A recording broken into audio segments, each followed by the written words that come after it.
Baik adik-adik semua, Assalamualaikum warahmatullahi wabarakatuh. Waalaikumsalam warahmatullahi wabarakatuh.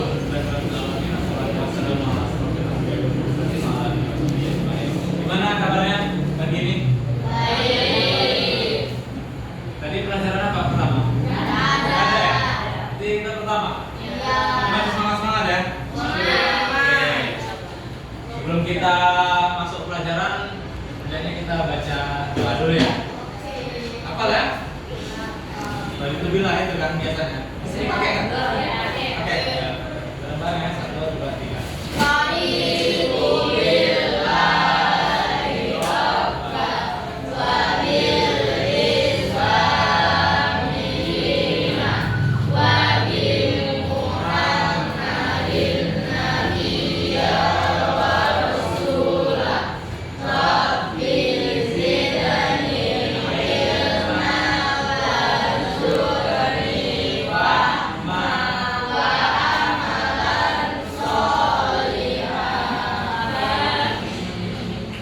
Oke, adik-adik sekalian, pada pertemuan kali ini kita ya.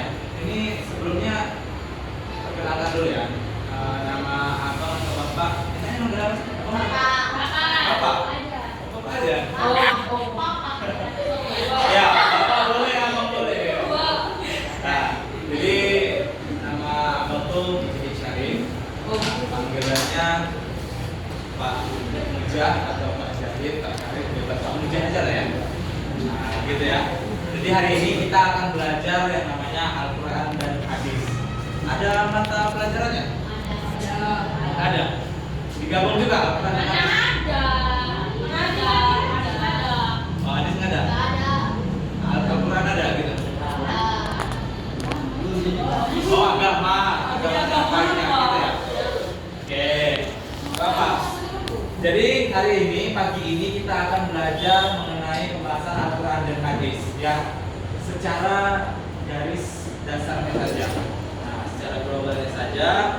Dan ini adalah mata pelajaran yang pernah mempelajari semasa dulu sekolah di pesantren MTS hingga aliyah, SMP dan SMA. Ada ini. Nah, ini cuma dasar-dasarnya saja. Semoga paham nggak paham cukup fokus dan dengarkan, insya Allah bakal paham ya.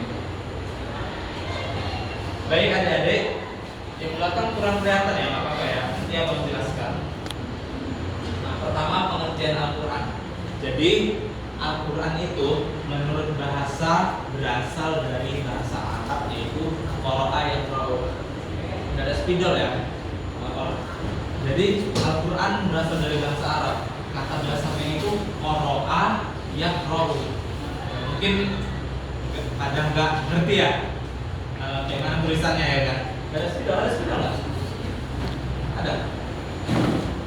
Dan itu secara bahasa berasal dari kata bahasa Arab, yaitu ya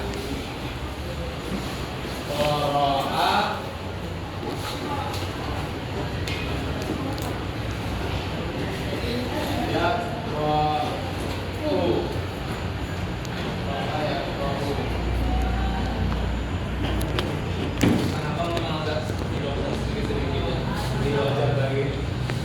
Qara'a yaqra'u artinya adalah apa? Ada yang tahu? Ya, betul. Membaca. Jadi inilah kata dasar disebut namanya Al-Quran dari qara'a yaqra'u. Nah, qara'a ini kalau dalam bahasa Arab fi'il madhi, yaqra'u fi'il mudhari'. Ya itu nggak usah dibingungkan apa tuh bang fi'il madhi fi'il mudhari', nggak usah dibingungkan. Yang penting dari sinilah kata Al-Quran berasal. Nanti dari qara'a yaqra'u ada nanti namanya Quran. Nah, itulah yang dijadikan pokoknya. Quran itu artinya bacaan. Kalau qara'a artinya telah membaca. Yaqra'u sedang membaca. Kalau bacaan nanti ada nanti Quran artinya bacaan.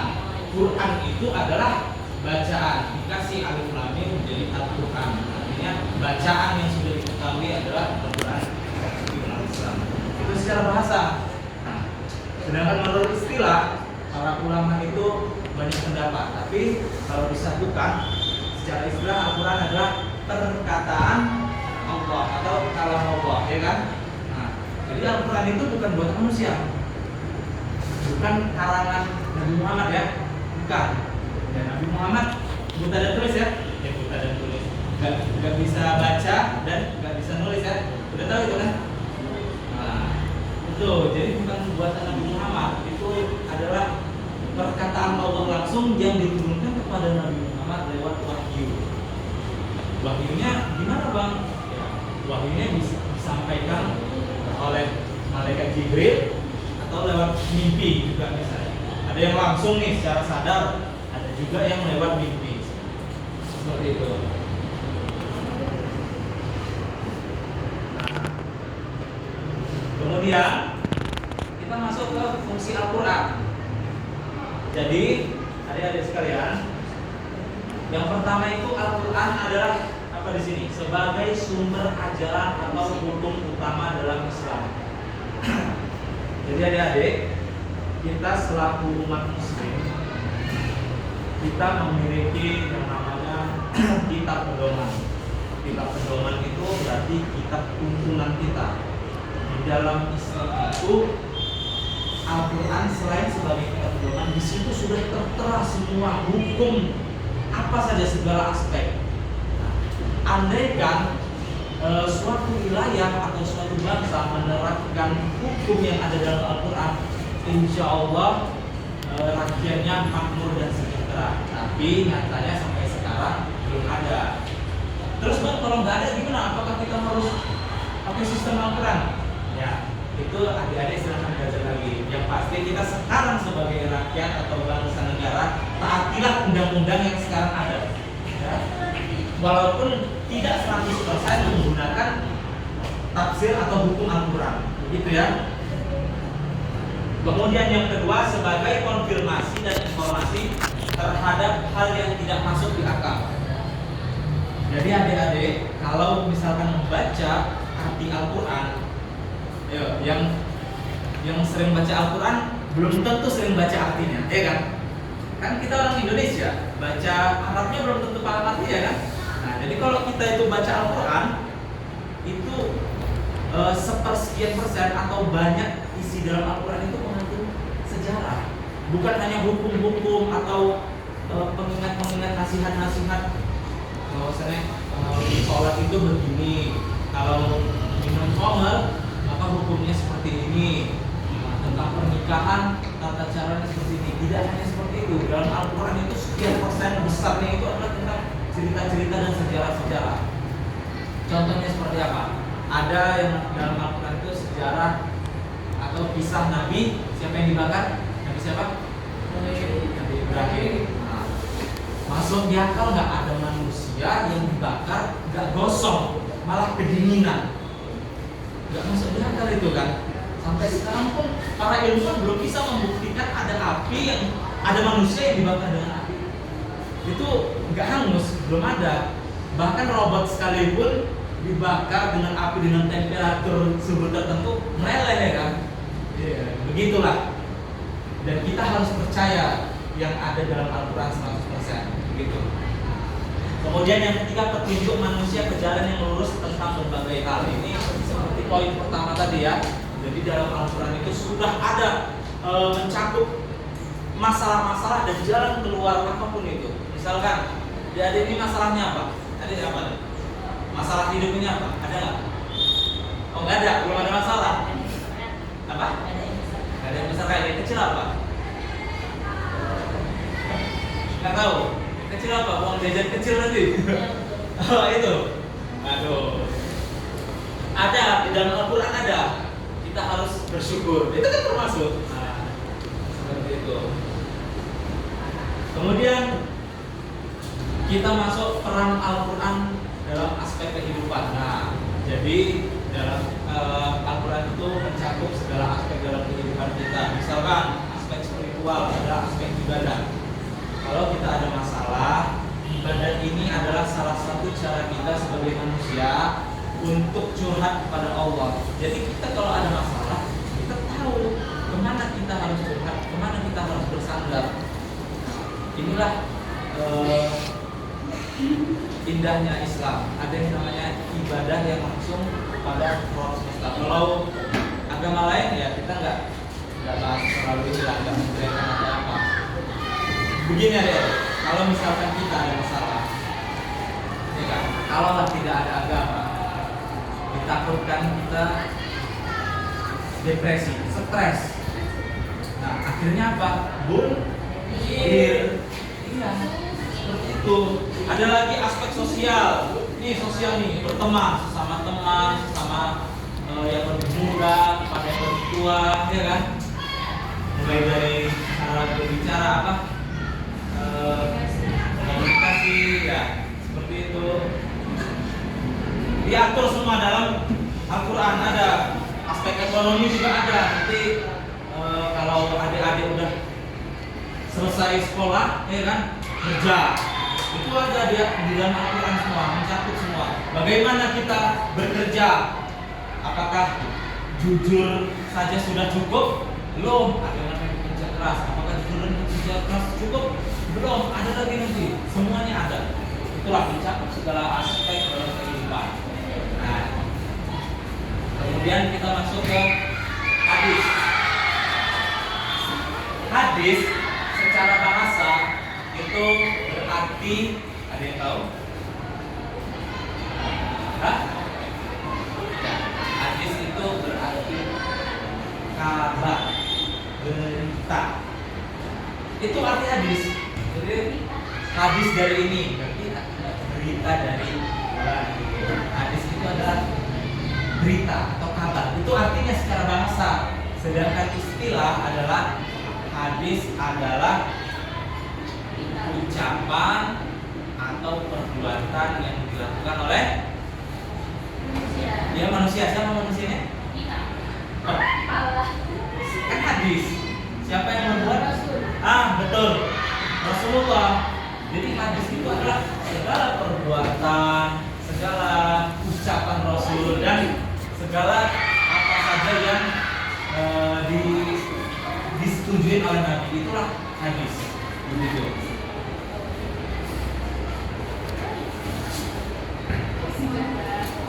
Oke. Kemudian lanjut ya. Nah, fungsi hadis. Fungsi hadis yang pertama adalah menguatkan atau mengukuhkan dan menegaskan hukum yang terdapat dalam Al-Quran. Maksudnya gimana bang? Tapi udah ada Al-Quran, jadi begini ya deh. Dalam Al-Quran itu secara garis besar saja dan disempurnakan lagi oleh hadis. Makanya Al-Quran dan hadis nggak bisa dipisahkan. Jadi kalau ada umat muslim, aku mau kembali ke Al-Quran aja lah, kan Al-Quran perkataan Allah lebih terpercaya. Nah itu tidak bisa ada. Al-Quran dan hadis itu selalu bergandengan. Contohnya nih, sholat di dalam Al-Quran. Kalau kita baca nanti di bagian gerakan sholat itu tidak lengkap. Bagaimana sih sholat dari mulai takbiratul ihram, kan dari sebelumnya ya, kalau ada yang bacanya misalkan, atau dari sebelumnya lagi dari wudu. Nah di Al-Quran itu tidak dijelaskan secara spesifik. Nanti adanya di dalam hadis. Makanya Al-Quran dan hadis bisa dipisahkan. Gitu.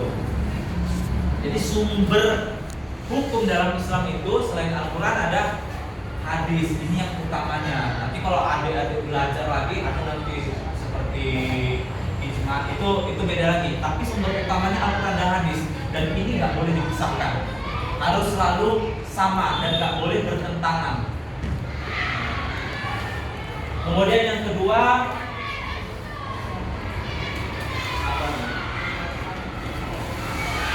menguraikan dan menjelaskan, merincikan ayat yang global atau mujmal. Itu seperti yang tadi ya, menetapkan dan mengadakan hukum yang tidak disebut di dalam Al-Quran. Ya tadi dalam Al-Quran, gini, ada satu hukum yang belum ada dalam Al-Quran. Jadi di hadis itulah nanti disempurnakan. Begitu. Karena gini deh, bayangkan saja, kalau seandainya semua aspek atau rincian kehidupan secara spesifik dimasukkan dalam Al-Quran, mau semana tebalnya Al-Quran, ya kan? Pernah lihat narasi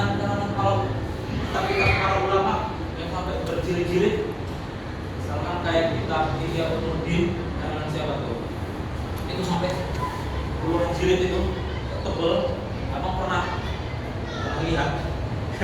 Belum sempat bacanya. Gitu. Tebal sekali. Itu kan belum menyangkut seluruh kehidupan. Nanti jadi ulang lagi. Itulah. Jadi Al-Quran secara globalnya. Nah, hadis itu merincikannya lagi. Sedang bertanding besar, mengkhawatirkan mengenai mobil orang saja. Jadi kedudukan Al-Quran dan hadis itu hampir seluruh aspek kehidupan umat Islam telah diatur atau memiliki petunjuk yang terdapat dalam kitab suci umat Islam. Sebagaimana Al-Quran diturunkan sebagai pedoman